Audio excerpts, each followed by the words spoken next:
Hello students, आपका स्वागत है आपके अपने चैनल एमजीएम करियर इंस्टीट्यूट में। जैसा कि आपको पता है, हमारा जो टॉपिक है वो है जनरल ऑर्गेनिक केमिस्ट्री, जिसके अंदर हम एप्लीकेशन ऑफ आर और एम इफेक्ट की बात कर रहे हैं। तो एप्लीकेशन को पढ़ने से पहले अगर आपने हमारे चैनल को सब्सक्राइब नहीं किया है तो अभी सब्सक्राइब कर दें और बेल आइकन को प्रेस करना ना भूलें, जिससे आपको हमारे डेली लेक्चर्स का नोटिफिकेशन सबसे पहले मिले। तो चलिए स्टूडेंट्स, बढ़ते हैं application of R oblique M effect की तरफ। जो एप्लीकेशन है नेक्स्ट वो है रेजोनेंस एनर्जी। लास्ट एप्लीकेशन को हम कंप्लीट कर चुके हैं, उससे रिलेटेड जितनी भी असाइनमेंट थे वो भी कंप्लीट कर चुके हैं। तो नेक्स्ट एप्लीकेशन है resonance energy. What is the resonance energy? Resonance energy क्या होती है? It can be explain as the extent of difference in stability of resonance hybrid with the most contributing resonating structure. कहने का मतलब है कि जो मोस्ट कॉन्ट्रीब्यूटिंग रेजोनेटिंग स्ट्रक्चर है, मोस्ट कॉन्ट्रीब्यूटिंग से क्या मतलब है, जैसे कि मैं आपको समझाता हूं यहां पर कि सपोज दैट कोई भी एक कंपाउंड है जिसके 4 या 3 रेजोनेटिंग स्ट्रक्चर बन रहे हैं। जैसे कि हमने बोला यहां पर क्या बन रहा है, यहां पे बन रहा है दिस इज द, यहां पे आपको नजर आ रहा है क्या, R1 एक रेजोनेटिंग स्ट्रक्चर है, सेम R2 भी एक रेजोनेटिंग स्ट्रक्चर है और R3 भी एक रेजोनेटिंग स्ट्रक्चर है, और इनका एक रेजोनेंस हाइब्रिड मैंने यहां पे आपके सामने शो किया हुआ है।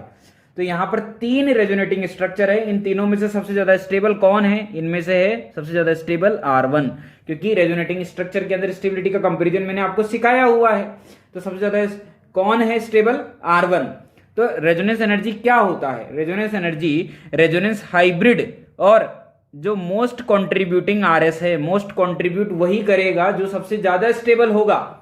तो जो ज्यादा स्टेबल है और जो रेजोनेंस हाइब्रिड है, उन दोनों के बीच का जो डिफरेंस है उसे कहा जाता है क्या? Resonance energy. जैसे कि मैंने लिखा हुआ है, resonance energy equals to energy of resonance hybrid minus energy of most contributing resonating structure. That mean जो सबसे ज्यादा स्टेबल होगा। कैसे? देखो ध्यान से, जैसे मैंने यहां पर 3 क्या दिए हुए हैं आपको, रेजोनेटिंग स्ट्रक्चर दिए हुए हैं और रेजोनेंस हाइब्रिड दिया हुआ है। तो अगर अपन इसको डायग्राम के थ्रू समझें तो डायग्राम के थ्रू किस तरीके से समझ सकते हैं? देखो स्टूडेंट ध्यान से, किस तरीके से समझा जा सकता है कि मैंने यहां पे लिखा कि दिस इज द, सबसे ज्यादा स्टेबल कौन है भाई? सबसे ज्यादा स्टेबल है R1। तो अगर R1 सबसे ज्यादा स्टेबल है तो यहां आ गई पोटेंशियल एनर्जी, तो सबसे कम एनर्जी किसकी होगी? ये होगी R1 की। इससे ज्यादा किसकी होगी? R2 की। किसकी होगी? R2 की। और सबसे ज्यादा एनर्जी किसकी होगी? R3 की, क्योंकि वो सबसे कम स्टेबल है। और इनसे भी कम एनर्जी पाई जाती है किसके अंदर? रेजोनेंस हाइब्रिड के अंदर, जो कि मैंने आपके सामने यहां पर शो की हुई है। तो कहने का मतलब क्या हो गया है? कहने का मतलब कुछ ऐसा हो गया है कि इन दोनों के बीच जो एनर्जी का डिफरेंस है, ये एनर्जी का जो डिफरेंस आपको नजर आ रहा है, ये वाला जो डिफरेंस नजर आ रहा है यहां पर, ये डिफरेंस ही किसको रिप्रेजेंट करता है? रेजोनेंस एनर्जी को रिप्रेजेंट करता है। क्लियर हुआ कि नहीं हुआ? कहने का मतलब जो सबसे ज्यादा स्टेबल है और जो रेजोनेंस हाइब्रिड है, उन दोनों के बीच एनर्जी का जो डिफरेंस है वो किससे रिप्रेजेंट किया जाता है? रेजोनेंस एनर्जी से रिप्रेजेंट किया जाता है। नोट पॉइंट लिखा हुआ है, resonance energy for any compound can not be calculated, it can B only estimated. इसको कभी भी कैलकुलेट नहीं किया जा सकता, ओनली इसको क्या किया जा सकता है? एस्टिमेट किया जा सकता है। इसको सिर्फ इमेजिन किया जा सकता है, हाँ इतना डिफरेंस आ जाएगा, हाँ इतना आ जाएगा, पर एक्चुअल कैलकुलेशन इसका पॉसिबल नहीं है। क्लियर? अब रही बात कि ऐसे डिफरेंस तो जब हम कैलकुलेट कर ही नहीं सकते, तो फिर इसको निकालने का क्या तरीका है? तो रेजोनेंस एनर्जी को कंपेयर किया जा सकता है ओनली, निकाला नहीं जा सकता। तो कंपेयर किस तरीके से कर सकते हैं कि मोर resonance, more will be the resonance energy. कहने का मतलब जिसमें रेजोनेंस ज्यादा होगा उसकी रेजोनेंस एनर्जी क्या होगी? ज्यादा होगी। Resonance energy of equivalent resonating structure, मैंने आपको इक्विवेलेंट और नॉन इक्विवेलेंट दोनों पढ़ाए हुए हैं। इक्विवेलेंट क्या होते हैं? जिनकी एनर्जी सेम हो, जिनकी स्टेबिलिटी सेम हो। नॉन इक्विवेलेंट क्या होता है? जिनकी एनर्जी और जिनकी स्टेबिलिटी में डिफरेंस आ जाए। तो कहने का मतलब resonance energy of equivalent resonating structure is more than non equivalent resonating structure. जो रेजोनेंस एनर्जी होती है इक्विवेलेंट की, वो ज्यादा होती है नॉन इक्विवेलेंट से। Third point, resonance energy of extended conjugation, extended मतलब continuous conjugation, is more than cross conjugation. मैंने वहां पर भी कहा था कि एक्सटेंडेड क्रॉस से बेटर होता है, तो रेजोनेंस एनर्जी भी एक्सटेंडेड की क्रॉस से बेटर रहेगी। इसी तरीके से रेजोनेंस एनर्जी एरोमेटिक की सबसे ज्यादा होती है, उसके बाद नॉन एरोमेटिक की, उसके बाद एंटी एरोमेटिक की।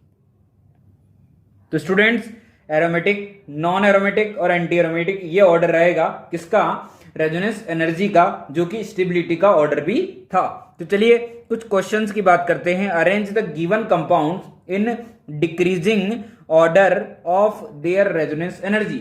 हमें अरेंज करना है कंपाउंड्स को किसके ऑर्डर में, रेजोनेंस एनर्जी के ऑर्डर में। तो चलिए देखो ध्यान से, क्या यहां पर 2 पाई बॉन्ड है, क्या यहां पर 3 पाई बॉन्ड है, तो यहां पर नंबर ऑफ रेजोनेटिंग स्ट्रक्चर ज्यादा बनेंगे, यहां रेजोनेंस ज्यादा होगा, तो रेजोनेंस एनर्जी किसकी ज्यादा आ जाएगी, 2 इज ग्रेटर देन 1। बोलो आएगी कि नहीं आएगी, सेकंड वाले की फर्स्ट वाले से ज्यादा होगी। सेकंड कंडीशन में आ जाए तो बेंजीन इसके पास भी है, इसके पास भी है और इसके पास भी है, पर इसके पास 1 पाई बॉन्ड एक्स्ट्रा है, इसके बाद 2 पाई बॉन्ड एक्स्ट्रा है। तो क्या हो गया, जिसमें ज्यादा रेजोनेंस होता है उसकी रेजोनेंस एनर्जी ज्यादा होती है। तो 3, 2, 1 आंसर आ जाएगा कि नहीं आ जाएगा, बिल्कुल आ जाएगा। अच्छा, बेंजीन के कितने आरएस, 2 रेजोनेटिंग स्ट्रक्चर, नेफ्थलीन के कितने रेजोनेटिंग स्ट्रक्चर, 3, और एंथ्रासीन के कितने, 4 रेजोनेटिंग स्ट्रक्चर। तो आंसर क्या आ जाएगा, 3, 2, 1। जिसमें रेजोनेटिंग स्ट्रक्चर ज्यादा होंगे, जिसमें रेजोनेंस ज्यादा होगा उसकी रेजोनेंस एनर्जी ज्यादा होगी। अच्छा, बेंजीन इसके पास भी है, इसके पास भी है, दोनों के पास है, तो क्या हो गया, इसके पास OH भी है। अगर फिनॉल है तो कितने रेजोनेटिंग स्ट्रक्चर बनेंगे, 5, जबकि इसके पास कितने बनेंगे, 2 बनेंगे कि नहीं बनेंगे। तो किसमें ज्यादा रेजोनेंस, सेकंड में ज्यादा है रेजोनेंस एनर्जी फर्स्ट से। Question number 5, this is the extended conjugation. क्या है ये extended, this is the cross नजर आ रहा होगा आपको, तो क्या हो जाएगा, 1 इज ग्रेटर देन 2 हो जाएगा। बोलो होगा कि नहीं होगा।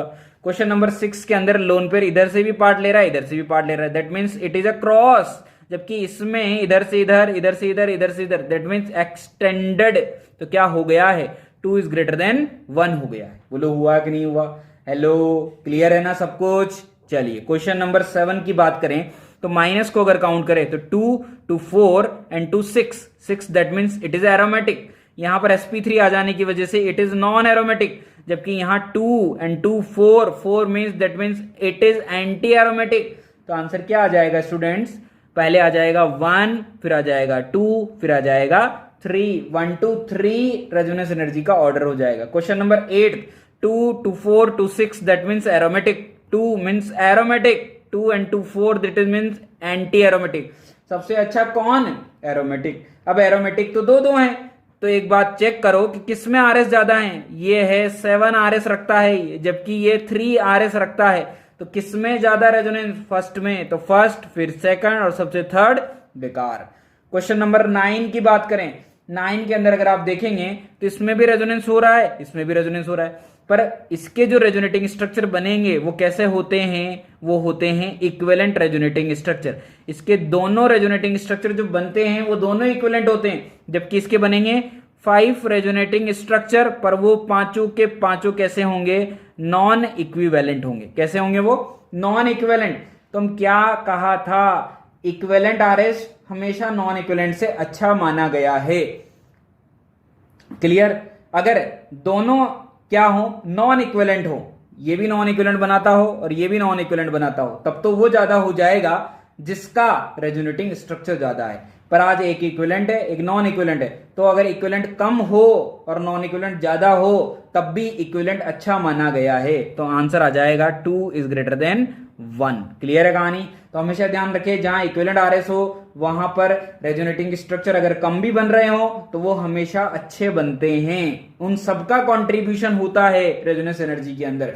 जबकि अगर नॉन इक्विवेलेंट स्ट्रक्चर 10 बन रहे हो, क्लियर, पर उनका कंट्रीब्यूशन नहीं होता, उनमें से तो सिर्फ एक का ही कंट्रीब्यूशन होता है जो सबसे ज्यादा स्टेबल है। तो ज्यादा फायदा किसका है, उसका है जो इक्विवेलेंट है। क्लियर। क्वेश्चन नंबर 10, बेंजीन के दोनों आरएस इक्विवेलेंट भी होते हैं और 2 आरएस भी ये बनाता है।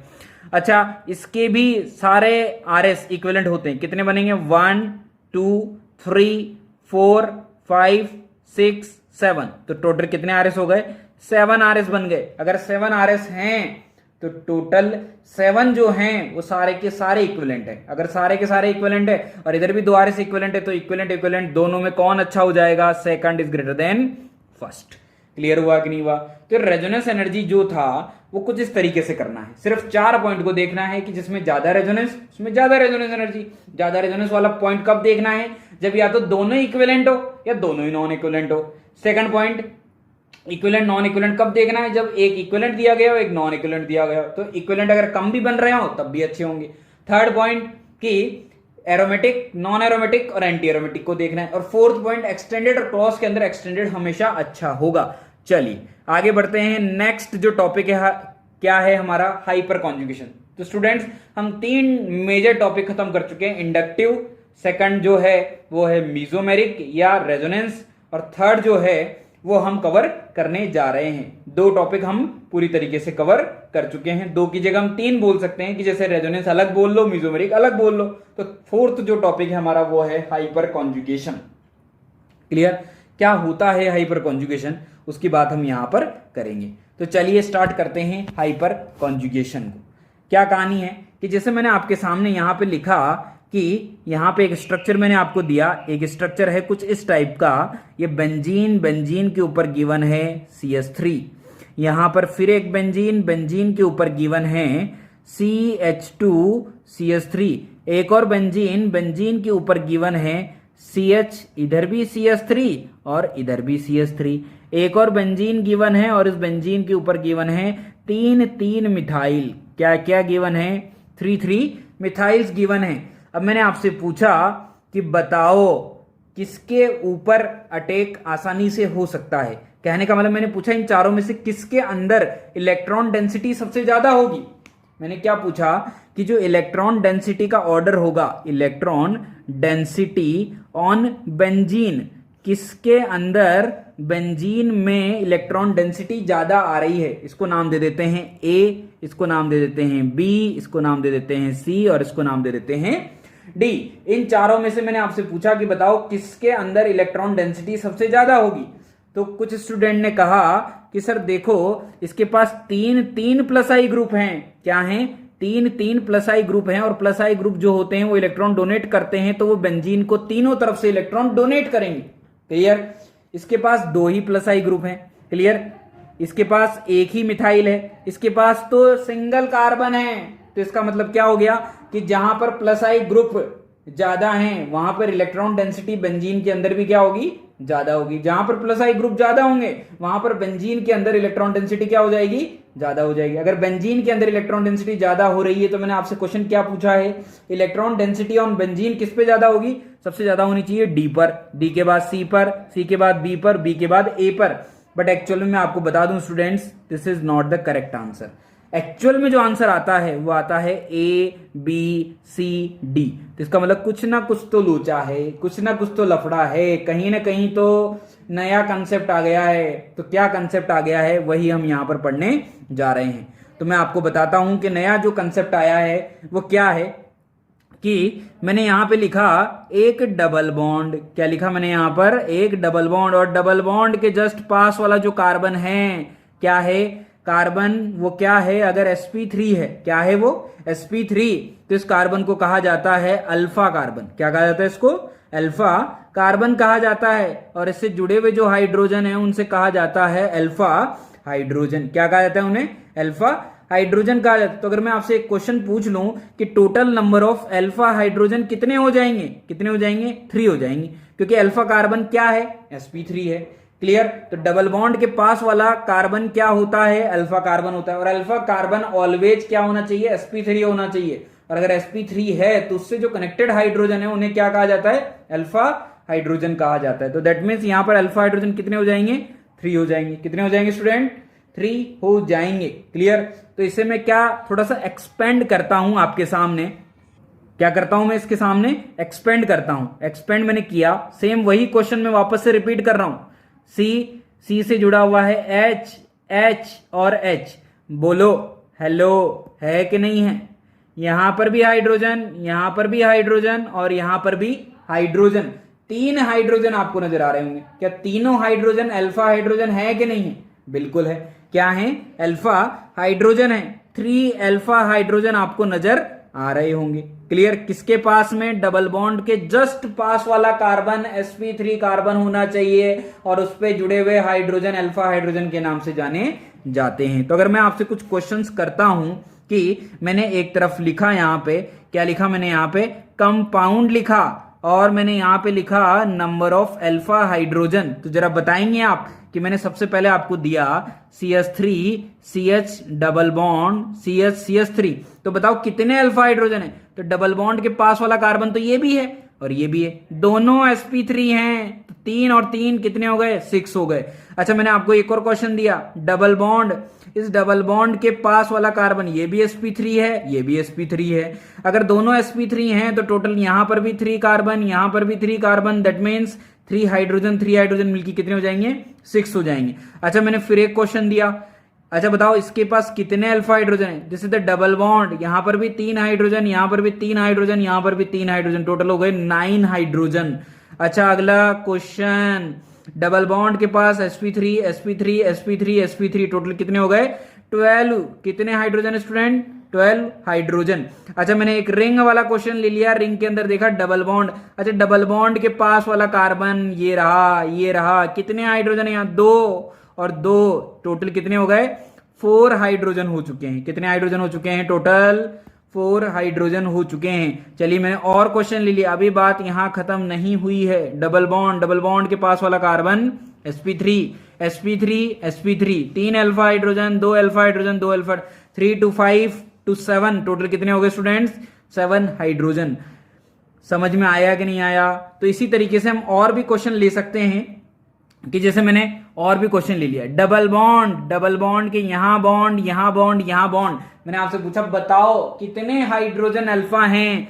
तो 3 6 2 8 8 और 1 9, 3 यहां पर है, 3 यहां पर है, 2 यहां पर है, 1 यहां पर है, तो टोटल कितने हो गए? 3 3 6 2 8 1 9 अल्फा हाइड्रोजन यहां पर प्रेजेंट हो जाएंगे। अगर मैंने आपसे पूछा बताओ इसके अंदर कितने अल्फा हाइड्रोजन है, तो डबल बॉन्ड के पास आपको कोई sp3 नजर आ रहा है क्या? नहीं आ रहा, तो अल्फा हाइड्रोजन कितने हो जाएंगे?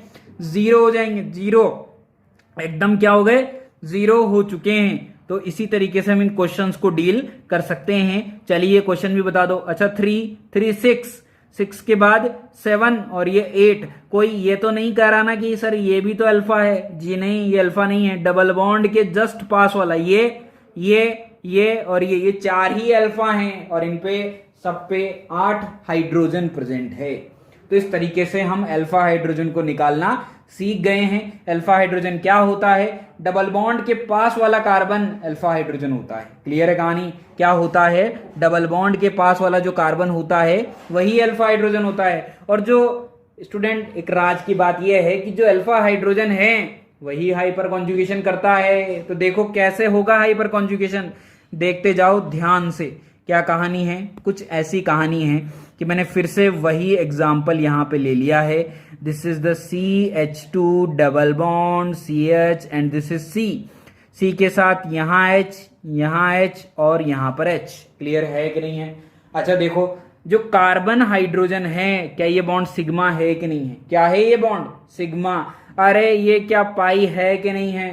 हेलो, क्लियर है कि नहीं है? क्या यहाँ पे पाई, यहाँ पे सिग्मा? क्या जो सिग्मा बॉन्ड है, हमने इंडक्टिव जो पढ़ा था उसमें क्या पढ़ा था कि जो इंडक्टिव इफेक्ट होता है वो सिग्मा सिग्मा के बीच में होता है। जो हमने रेजोनेंस पढ़ा था, मीजोमेरिक पढ़ा था, उसमें पढ़ा था कि वो पाई पाई के बीच में होता है। तो यहाँ पे क्या हो जाएगा? यहाँ पे सिग्मा और पाई के बीच में रेजोनेंस होगा, उसे ही क्या नाम दिया गया है? हाइपर कॉन्जुगेशन नाम दिया गया है। किस तरीके से होगा देखो ध्यान से। मुझे बताओ कार्बन हाइड्रोजन के अंदर किसका इलेक्ट्रोनेगेटिविटी डिफरेंस ज्यादा है? कार्बन का ज्यादा है तो इलेक्ट्रॉन कौन खींच के ले जाएगा? कार्बन खींच के ले जाएगा। अगर इलेक्ट्रॉन कार्बन की तरफ मूव कर रहे हैं तो सेकंड जो एरो होगा वो भी कहां पे मूव करेगा?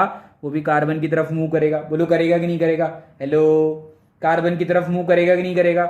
बिल्कुल करेगा। अगर कार्बन की तरफ मूव करता है तो देखो ध्यान से, कंडीशन कुछ कैसी हो जाएगी कि जो ये वाला कार्बन है इस पे आ जाएगा नेगेटिव चार्ज, इस वाले कार्बन पे आ जाएगा पॉजिटिव चार्ज, इस वाले कार्बन पे आ जाएगा फर्दर नेगेटिव चार्ज, और ये वाला हाइड्रोजन ऐसा का ऐसा, ये हाइड्रोजन ऐसा का ऐसा है, और ये वाला बॉन्ड टूट चुका है, हाइड्रोजन हवा में लटक चुका है। बोलो लटका कि नहीं लटका? क्या कार्बन हाइड्रोजन के बीच का जो बॉन्ड है वो अब नहीं रहा। अगर नहीं रहा तो इसीलिए इस रेजोनेंस को बॉन्ड लेस रेजोनेंस भी कहा जाता है। इसको क्या कहा जाता है? नो बॉन्ड रेजोनेंस भी कहा जाता है, क्योंकि कोई बॉन्ड नहीं होता, सिर्फ रेजोनेंस हो जाता है पर कोई बॉन्ड नहीं होता। पर जान के अच्छा लगेगा कि ये वाला जो प्लस है और ये वाला जो माइनस है, ये दोनों आपस में क्या कर लेंगे? ये दोनों आपस में बॉन्ड बना लेंगे। क्या बना लेंगे? ये दोनों आपस में बॉन्ड बना लेंगे। तो मैं इन दोनों को हटा देता हूं और यहां पे बॉन्ड बना देता हूं। बोलो बनाया कि नहीं बनाया? क्लियर है ना? क्या ये स्ट्रक्चर आपको दिख रहा है कि नहीं दिख रहा? अच्छा, अभी तो मैंने एक ही हाइड्रोजन से ऐसा किया है, क्या मैं दूसरे हाइड्रोजन से भी ऐसा कर सकता हूं क्या? तो देखो ध्यान से। क्लियर? क्या होगा? Further CH2 minus, further CH double bond C। इस बार इस हाइड्रोजन को मत तोड़ो, इसको तोड़ दो। बोलो तोड़ा कि नहीं तोड़ा? क्या ये बन जाएगा कि नहीं बन जाएगा? अरे फिर एक और हाइड्रोजन को हटा दो, CH2 minus CH double bond C। यहां भी नहीं तोड़ना है, यहां भी नहीं तोड़ना है, इसको लटका देना है। बोलो लटकाया कि नहीं लटकाया?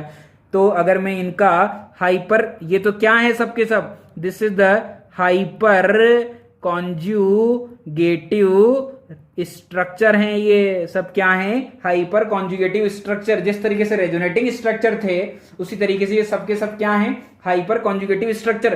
तो क्या आप मुझे बताएंगे कितने हाइपर कॉन्जुगेटिव स्ट्रक्चर बन रहे हैं? 3 बन रहे हैं। 3 क्यों बन रहे हैं? क्योंकि अल्फा एच कितने हैं? 3 है। तो क्या हम यहां पर कह सकते हैं, जितने भी क्वेश्चन किए हमने, कि नंबर ऑफ अल्फा एच उतने ही होंगे जितने number of hyper conjugative structure हैं, या हाइपर कॉन्जुगेटिव स्ट्रक्चर उतने ही होंगे जितने नंबर ऑफ अल्फा एच हैं। अगर नंबर ऑफ अल्फा एच 6 हैं तो हाइपर कॉन्जुगेटिव स्ट्रक्चर कितने हो जाएंगे? 6 हो जाएंगे। अगर नंबर ऑफ अल्फा एच 9 है तो हाइपर कॉन्जुगेटिव स्ट्रक्चर भी कितने हो जाएंगे? 9 हो जाएंगे। बोलो होंगे कि नहीं होंगे? हेलो, क्लियर है कि नहीं है? तो इनका जो हाइपर कॉन्जुगेटिव हाइब्रिड अगर मैं बनाने जाता हूं तो वो किस तरीके से बनेगा? वो देखो ध्यान से। वो कुछ इस तरीके से बनेगा कि यहां CH2, यहां CH, यहां C। अरे एक बार बॉन्ड टूटा कि नहीं टूटा? यहां पर भी बॉन्ड टूटा कि नहीं टूटा? यहां पर भी बॉन्ड टूटा कि नहीं टूटा? पहले यहां क्या था? सिंगल बॉन्ड, अब क्या आ चुका है? Double bond. पहले यहां क्या था? डबल बॉन्ड, अब क्या आ चुका है? Single bond. तो क्या होगा? जहां पर सिंगल था और डबल बन गया वहां पर भी हमने डॉटेड लाइन शो कर दी, और जहां सिंगल था वहां डबल बन गया वहां पर भी डॉटेड लाइन शो कर दी। अब मुझे बता दो कहां कहां पॉजिटिव है? क्या यहां पॉजिटिव है? क्या यहां पॉजिटिव है? क्या यहां पॉजिटिव है? और यहां 3 बार माइनस आया तो 3 delta negative. This is the hyper conjugative hybrid. बोलो हुआ कि नहीं हुआ? क्लियर है कि नहीं है? तो क्या समझ में आया आपको? आपको अब कहानी थोड़ी थोड़ी समझ में आने लग गई होगी कि जितने हाइपर कॉन्जुगेशन, कहने का मतलब जितने अल्फा हाइड्रोजन होंगे उतना ही हाइपर कॉन्जुगेशन ज्यादा होगा। और हाइपर कॉन्जुगेशन कब होगा? जब डबल बॉन्ड के पास क्या हो? अल्फा एच हो। क्या हो? अल्फा एच हो। तो जरा देखो ध्यान से, इस बेंजीन के अंदर आपको यहां पे डबल बॉन्ड नजर आ रहा होगा कि नहीं आ रहा होगा? बिल्कुल आ रहा होगा। इस डबल बॉन्ड के पास वाला कार्बन sp3 है कि नहीं? कितने अल्फा एच है यहां पर? 3 अल्फा एच। बोलो है कि नहीं है? क्या यहां पर 2 अल्फा एच है कि नहीं है? क्या यहां पर मात्र 1 अल्फा एच है कि नहीं है? क्या यहां पर 0 अल्फा एच है कि नहीं है? अगर अल्फा एच चेक करोगे तो जरा बताओ किसमें अल्फा एच सबसे ज्यादा है? ए में, फिर किसमें? बी में, फिर सी में, फिर डी में। तो अगर अल्फा एच ज्यादा है तो अकॉर्डिंग टू दिस, देखो ध्यान से, अकॉर्डिंग टू दिस क्या हाइपर कॉन्जुगेटिव हाइब्रिड को देखो, एच को देखो, हाइपर कॉन्जुगेटिव हाइब्रिड को देखो कि क्या, अगर मान लेते हैं कि ये बेंजीन है, क्या है? ये बेंजीन है और ये अल्फा एच है, ये क्या है? Alpha H. तो क्या ये अपनी इलेक्ट्रॉन डेंसिटी इधर की तरफ मूव कर रहे हैं कि नहीं कर रहे? कर रहे हैं ना। तो इलेक्ट्रॉन डेंसिटी इधर की तरफ जा रही है कि नहीं जा रही? इधर की तरफ जा रही है, तभी तो यहाँ नेगेटिव आ रहा है। बोलो आ रहा है कि नहीं आ रहा? तो मैंने क्वेश्चन क्या पूछा था आपसे कि इलेक्ट्रॉन डेंसिटी ऑन बेंजीन कहां पर ज्यादा होगा? वहां पर ज्यादा होगा जहां पर अल्फा एच ज्यादा होंगे। और अल्फा एच कहां ज्यादा है? ए के अंदर, फिर बी के अंदर, फिर सी के अंदर, फिर डी के अंदर। दैट मीन्स आंसर क्या आ चुका है? A B C D. Clear कहानी? अब आपके कॉन्सेप्ट हल्के हल्के से क्लियर हुए होंगे। क्लियर है कहानी स्टूडेंट्स? तो क्या हम इसके बारे में कुछ नोट पॉइंट्स लिख सकते हैं? क्या नोट पॉइंट लिखे जा सकते हैं? देखो ध्यान से, देखो, मगर यहां पर नोट पॉइंट क्या क्या लिखे जा सकते हैं? फर्स्ट नोट पॉइंट लिखा जा सकता है कि ये एक परमानेंट इफेक्ट है, जो कि हम पहले भी बता चुके हैं। सेकंड पॉइंट लिखा जा सकता है क्या, कि ये डिस्टेंस पर डिपेंड नहीं करता। जैसे कि रेजोनेंस भी नहीं करता था। डिस्टेंस इंडिपेंडेंट इफेक्ट इसे कहा गया है। बोलो कहा गया कि नहीं गया गया। थर्ड पॉइंट हम बोल सकते हैं कि ये स्ट्रॉन्गर होता है। क्या होता है? Stronger than I effect. Stronger होता है आई से, बट वीक होता है किससे? Weaker than R oblique M effect. Clear? तो सबसे स्ट्रॉन्ग कौन हो गया? रेजोनेंस। उसके बाद कौन हो गया? Hyper conjugation. उसके बाद कौन हो गया? इंडक्टिव।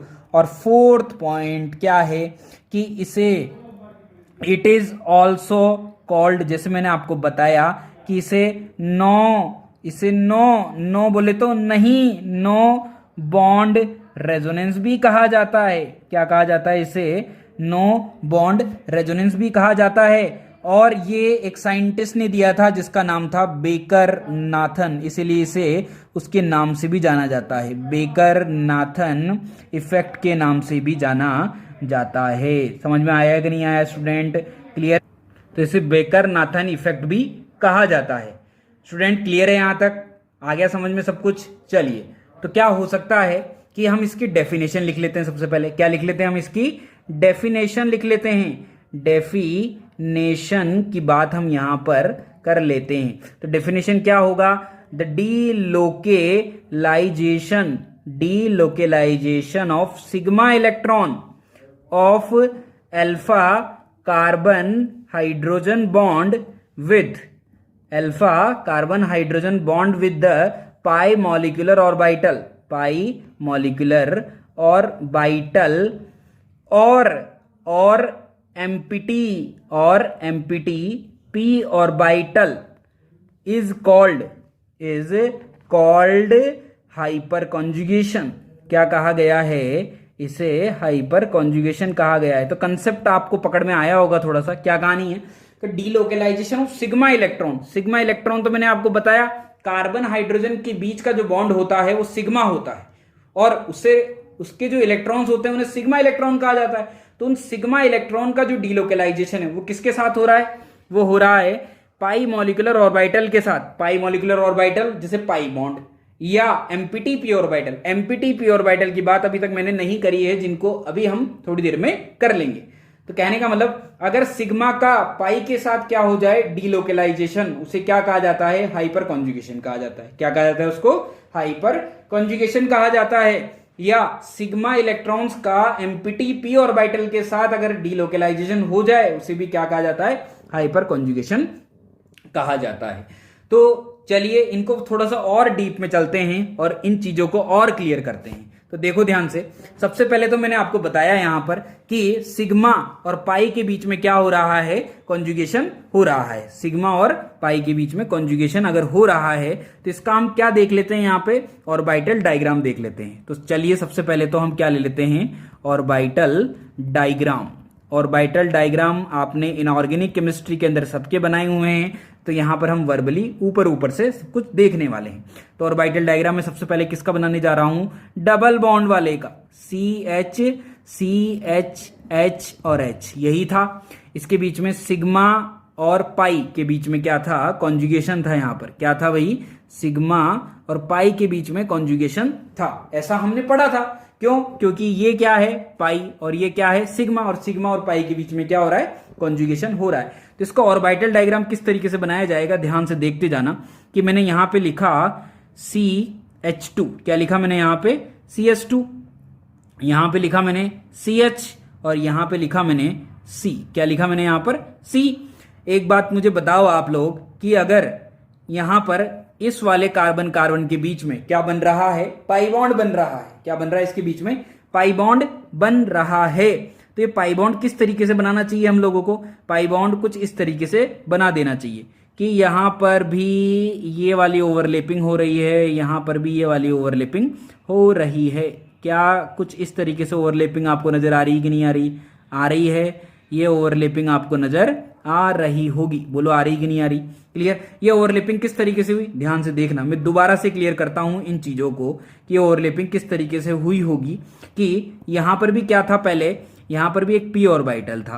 क्लियर है? और यहाँ पर भी क्या था, एक पी ऑर्बिटल था। इन दोनों में आपस में बॉन्ड बना होगा कि नहीं बना होगा, मतलब ये क्या है, बॉन्डिंग मॉलिक्यूलर ऑर्बिटल है। क्या है ये, बॉन्डिंग मॉलिक्यूलर ऑर्बिटल है। और आपको पता है कि जहां बॉन्डिंग होता है वहां एंटी बॉन्डिंग भी होता है। बोलो होता है कि नहीं होता, होता है ना। तो क्या हो गया कि इसके पास में इधर की तरफ क्या होंगे, एंटी बॉन्डिंग। वैसे इसके पास भी और इसके पास भी क्या है, एंटी बॉन्डिंग है। बोलो है कि नहीं है, क्लियर है कहानी। इसके पास भी क्या है, एंटी बॉन्डिंग है। तो एक्चुअल में ये जो बॉन्ड है ये कैसा है, ये तो फील्ड है, इसमें तो इलेक्ट्रॉन्स हैं और ये आपस में बॉन्ड बना रहे हैं। इनको कह सकते हैं हम पाई फील्ड। क्या कह सकते हैं इनको, पाई फील्ड। और ये वाला जो एंटी बॉन्डिंग है जिसे कहा जाएगा पाई स्टार, और ये क्या है, वैकेंट है। ये भी क्या है, पाई स्टार वैकेंट है। बोलो है कि नहीं है। उसी तरीके से यहां पर जो 3 हाइड्रोजन हैं, वो 3 हाइड्रोजन भी किस तरीके से लगे हुए हैं, कुछ इस तरीके से, 1 हाइड्रोजन, 2 हाइड्रोजन एंड 3 हाइड्रोजन। बोलो लगे हुए कि नहीं लगे हुए।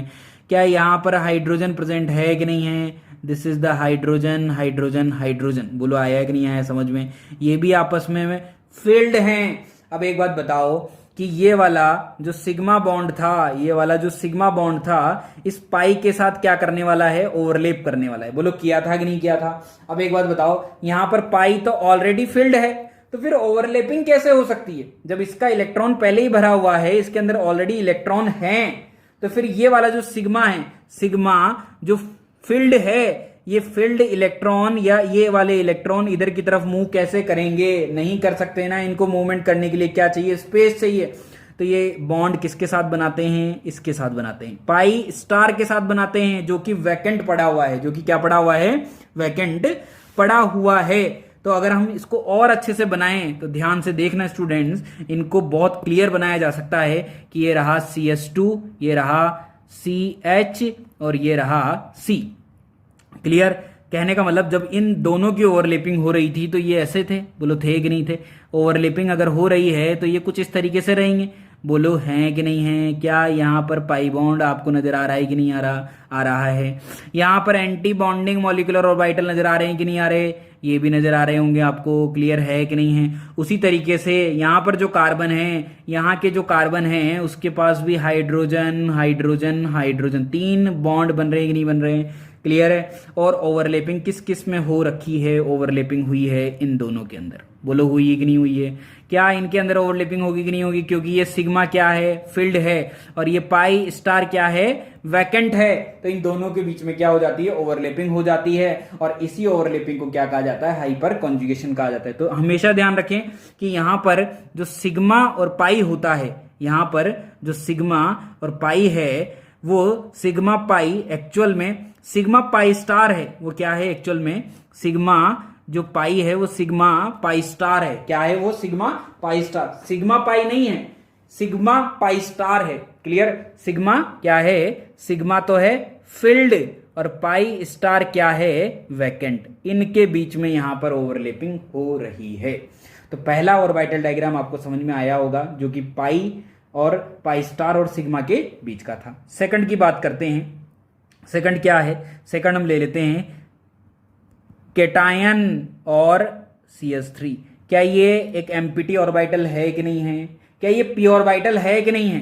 क्लियर है। अगर ये पी ऑर्बिटल है और उसके बगल में क्या गिवन है, sp3 कार्बन, तो क्या ये हाइपर कॉन्जुगेशन कर सकता है कि नहीं कर सकता है, बिल्कुल कर सकता है। क्या कर सकता है ये, हाइपर कॉन्जुगेशन। किस तरीके से करेगा, वही कहानी, CH2 प्लस यहाँ C, यहाँ H, यहाँ H, यहाँ H, ये बॉन्ड यहाँ से यहाँ, इसका अगला स्ट्रक्चर आ जाएगा, यहाँ माइनस आएगा, माइनस प्लस क्या कर लेंगे, बॉन्ड बना लेंगे। बोलो बनाएंगे कि ना बनाएंगे, ऐसा स्ट्रक्चर बन जाएगा नहीं। इस तरीके से हम और भी स्ट्रक्चर बना सकते हैं। इसका भी अगर ऑर्बिटल डायग्राम बनाने जाएं तो इसका ऑर्बिटल डायग्राम कैसा हो जाएगा स्टूडेंट, इसका ऑर्बिटल डायग्राम कुछ ऐसा हो जाएगा। देखो ध्यान से, ये कार्बन, ये कार्बन, यहां पर क्या है, यहां पर प्रेजेंट है एक वैकेंट ऑर्बिटल, यहां पर बना देता हूं मैं, प्लस यहां पर गिवन है आपको हाइड्रोजन और ये हाइड्रोजन। बोलो है कि नहीं है। उसी तरीके से यहां पर भी हाइड्रोजन, यहां पर भी हाइड्रोजन, यहां पर भी क्या है, हाइड्रोजन, और यहां पर भी क्या है, हाइड्रोजन। ये तीन हाइड्रोजन आपको नजर आ रहे होंगे। इन तीनों हाइड्रोजन के बीच में यहाँ पर क्या हो जाती है, ओवरलैपिंग हो जाती है। तो कैसे ओवरलैपिंग हुई है, ये ओवरलैपिंग हुई है किसके बीच में, बोलो किसके बीच में हुई है ये ओवरलैपिंग, ये ओवरलैपिंग हो गई है कि ये जो सिग्मा है ये क्या है, सिग्मा, क्लियर, ये क्या है सिग्मा बॉन्ड, ठीक, और ये क्या है वैकेंट और बाइटल, बोलो है कि नहीं है। तो ओवरलैपिंग हुई है सिग्मा और वैकेंट और बाइटल के बीच में, सिग्मा फिल्ड और वैकेंट और बाइटल के बीच में ये ओवरलैपिंग की गई है। तो क्या पता लगा यहां से, कौन कौन हाइपर कॉन्जुगेशन कर सकता है, जैसे डबल बॉन्ड कर सकता है, पॉजिटिव चार्ज कर सकता है, इसके अलावा क्या और भी सिस्टम है जो हाइपर कॉन्जुगेशन कर सकते हैं। तो देखो ध्यान से, यहां पे डाल लेते हैं नोट पॉइंट और 1 बाय 1 सबको एक्सप्लेन करते हैं। सबसे पहला मैंने आपको दिया CH3 CH double bond CH2, ये कर सकता है, बिल्कुल कर सकता है। क्या किस किस के बीच में करेगा, सिग्मा फील्ड और पाई स्टार के बीच में, बोलो करेगा कि नहीं करेगा, या सिग्मा पाई स्टार के बीच में। सेकंड जो है वो मैंने आपको दिया CH3 CH2 प्लस, कार्बोकेटायन जो होता है वो भी क्या कर सकता है, हाइपर कॉन्जुगेशन कर सकता है, किसके बीच में, सिग्मा और MPT P और बाइटल के बीच में कर सकता है, बोलो कर सकता है कि नहीं कर सकता। थर्ड जो है, थर्ड क्या है, रेडिकल, रेडिकल के पास भी क्या होते हैं, फ्री इलेक्ट्रॉन होते हैं। तो सिग्मा और हाफ फील्ड के बीच में क्या हो जाएगा, हाइपर कॉन्जुगेशन हो जाएगा या रेजोनेंस हो जाएगा। हाफ फील्ड, ये आधा भरा हुआ है, फुल नहीं है ये। फोर्थ जो होता है CH3 CH डबल बॉन्ड हो, जहां पर कार्बन डबल बॉन्ड कार्बन था वहां पर कार्बन डबल बॉन्ड ऑक्सीजन के अंदर भी हाइपर कॉन्जुगेशन हो जाएगा, पर थोड़ा सा कम होगा, क्लियर है, थोड़ा सा कम होगा, क्योंकि कार्बन ऑक्सीजन बॉन्ड थोड़ा स्ट्रॉन्ग बॉन्ड माना गया है, क्लियर। अगला है 5 number CH3 CH2 minus, minus के पास क्या कोई वैकेंट ऑर्बिटल होता है क्या, नहीं होता, तो यहां पर हाइपर कॉन्जुगेशन नहीं होगा। 6 CH3 C triple bond CH, क्या यहां पर हो जाएगा क्या, बिल्कुल हो जाएगा, डबल बॉन्ड में हो रहा है तो यहां पर भी हो सकता है, पर थोड़ा सा कम होगा कंपेरेटिवली डबल बॉन्ड, क्योंकि कार्बन ट्रिपल बॉन्ड कार्बन भी थोड़ा सा स्ट्रॉन्ग बॉन्ड माना गया है। उसी तरीके से अगर बोरोन आ जाए तो बोरोन के पास भी क्या होता है, वैकेंट ऑर्बिटल, इसमें भी हाइपर कॉन्जुगेशन हो जाएगा। बोलो समझ में आया कि नहीं आया, क्लियर है कि नहीं है, क्लियर है कहानी। तो इस तरीके से इन सब के अंदर हाइपर कॉन्जुगेशन पॉसिबल है। चलिए आगे बढ़ते हैं हाइपर कॉन्जुगेशन के अंदर। Types of H effect, types of H effect. तो हाइपर कॉन्जुगेशन बोले तो H इफेक्ट के भी दो टाइप होते हैं, एक तो प्लस H और एक माइनस H। तो सबसे पहले हम बात कर लेते हैं किसकी, प्लस H इफेक्ट की, कि प्लस H इफेक्ट क्या होता है और कौन कौन शो करते हैं। तो प्लस H जो इफेक्ट होते हैं वो शो करते हैं ऑल एल्काइल ग्रुप्स, जितने भी एल्काइल ग्रुप हैं वो सब क्या दिखाते हैं, प्लस H इफेक्ट दिखाते हैं। जैसे क्वेश्चन नंबर 1 की बात करें तो CH3 CH2 CH3 CH CH3 CH3 CH3 CH3 CH3। याद करो उस क्वेश्चन को जो मैंने आपको दिया था, यहां पर लगा हुआ है double bond double bond double bond and double bond. Double bond के पास वाला ये क्या है, अल्फा कार्बन है, ये क्या है अल्फा कार्बन, और यह 3 हाइड्रोजन है, जबकि यहां पर ये है अल्फा कार्बन और इसके पास 2 हाइड्रोजन, इसके बाद एक ही हाइड्रोजन के बाद एक भी नहीं है। तो सबसे ज्यादा प्लस H इफेक्ट कौन शो करेगा, ये शो करेगा। बोलो करेगा कि नहीं करेगा। अच्छा, प्लस H शो इसलिए कर रहा है क्योंकि प्लस H नाम इसलिए दिया गया है क्योंकि आपने देखा होगा कि CH3 में प्लस आ रहा था, हाइड्रोजन पे प्लस आ रहा था, जबकि कार्बन पे माइनस आ रहा था कि नहीं आ रहा था, इसीलिए ये प्लस H इफेक्ट दिखाता है। क्वेश्चन नंबर 2, CH3 CD3 और CT3 में किसका प्लस H ज्यादा होगा। तो प्लस H ज्यादा होगा किसका, CH3 CD3 और CT3 में किसका प्लस H ज्यादा होगा भाई, सबसे ज्यादा होगा CH3 का, जबकि इंडक्टिव CT3 का ज्यादा था। क्यों ज्यादा था, या यहां पर CH3 का क्यों ज्यादा होगा, क्योंकि कार्बन हाइड्रोजन, कार्बन ड्यूटेरियम और कार्बन हाइड्रोजन का जो बॉन्ड एनर्जी का ऑर्डर होता है वो सबसे ज्यादा बॉन्ड एनर्जी होती है कार्बन ट्रिटियम की। कहने का मतलब इस बॉन्ड को तोड़ना थोड़ा सा मुश्किल है, तो जिसको मुश्किल होगा उसमें टाइम तो लगेगा, टाइम लगेगा तो प्रोसेस क्या हो जाएगा, स्लो हो जाएगा। क्वेश्चन नंबर 3 की बात करें तो CH3 CH2CH3 CH2CH2CH3। अगर देखें तो यहाँ कितने अल्फा एच 3, यहाँ कितने हैं 2, यहाँ पर भी 2। तो आंसर क्या आना चाहिए? सबसे पहले होना चाहिए ये वाला, ठीक, फर्स्ट के बाद क्या होना चाहिए? यहाँ पर भी 2, यहाँ पर भी, मतलब अल्फा एच तो कॉमन हो गया। अल्फा एच काम नहीं कर रहा तो फिर हमें क्या काम लेना है? इंडक्टिव के अकॉर्डिंग ये पूरा का पूरा क्या है? प्लस आई ग्रुप है। नंबर ऑफ कार्बन ज़्यादा है तो 1 3 2 आंसर आ जाएगा। बोलो आएगा कि नहीं आएगा? क्लियर है कहानी? उसी तरीके से अगर हम बात करें किसकी, second is a minus H effect. क्या है? Minus H effect. Minus H effect only on एक ग्रुप दिखाता है जिसका नाम है CCl3। माइनस एच इफेक्ट को रिवर्स हाइपर कॉन्जुगेशन भी कहा जाता है। क्या कहा जाता है इसको? रिवर्स हाइपर कॉन्जुगेशन भी कहा जाता है। कैसे दिखाएगा CCl3? ध्यान से देखो, मैंने क्वेश्चन लिखा CH2 double bond CH, CCl Cl and Cl। बताओ कार्बन क्लोरीन में किसकी इलेक्ट्रोनेगेटिविटी ज्यादा है? क्लोरीन की। बॉन्ड इधर जाएगा, ये भी इधर जाएगा। बोलो जाएगा कि नहीं जाएगा? अब ध्यान से देखो, क्या इस कार्बन पे प्लस आ गया कि नहीं आ गया? यहाँ डबल बॉन्ड आ गया कि नहीं आ गया? अरे ये बॉन्ड टूटा, Cl पे माइनस आ गया कि नहीं आ गया? बोलो आया ना? तो मैंने कहा था जब हाइड्रोजन पे यहाँ प्लस आ रहा था तो प्लस H था, ठीक, और यहाँ माइनस आ रहा था तब भी प्लस H था। पर आज यहाँ माइनस है, यहाँ प्लस है, मतलब ये क्या हो गया? Minus H। Reverse hyper conjugation process क्या हो चुका है? एकदम रिवर्स हो चुका है। तो this is the hyper conjugation. Clear है? तो हाइपर कॉन्जुगेशन को हमने पूरी तरीके से कंप्लीट किया। 2 तरह के हाइपर कॉन्जुगेशन हमने पढ़े, एक प्लस H, एक माइनस H। उसके अंदर भी हमने बात करी कौन प्लस H दिखाता है, कौन माइनस H दिखाता है। प्लस H मतलब एल्काइल ग्रुप हमेशा प्लस H दिखाते हैं, और जो CCl3 होता है वो माइनस H दिखाता है। क्लियर हुआ कि नहीं हुआ? और क्या बात पता लगी कि जो हाइपर कॉन्जुगेशन होता है वो इंडक्टिव से स्ट्रांग होता है पर रेजोनेंस से वीक होता है। बोलो होता है कि नहीं होता? तो इसी तरीके से ये हाइपर कॉन्जुगेशन कंप्लीट है। हम जो नेक्स्ट टॉपिक को पढ़ेंगे वो क्या रहेगा? Application of hyper conjugation. जिस तरीके से हमने इंडक्टिव की एप्लीकेशन पढ़ी, उसी तरीके से हमने रेजोनेंस की एप्लीकेशन पढ़ी, उसी तरीके से हम हाइपर कॉन्जुगेशन की एप्लीकेशन भी पढ़ेंगे। क्लियर? तो नेक्स्ट लेक्चर में हम आपके सामने लाएंगे क्या? Application of hyper conjugation, application of H effect. तो thank you student, thank you.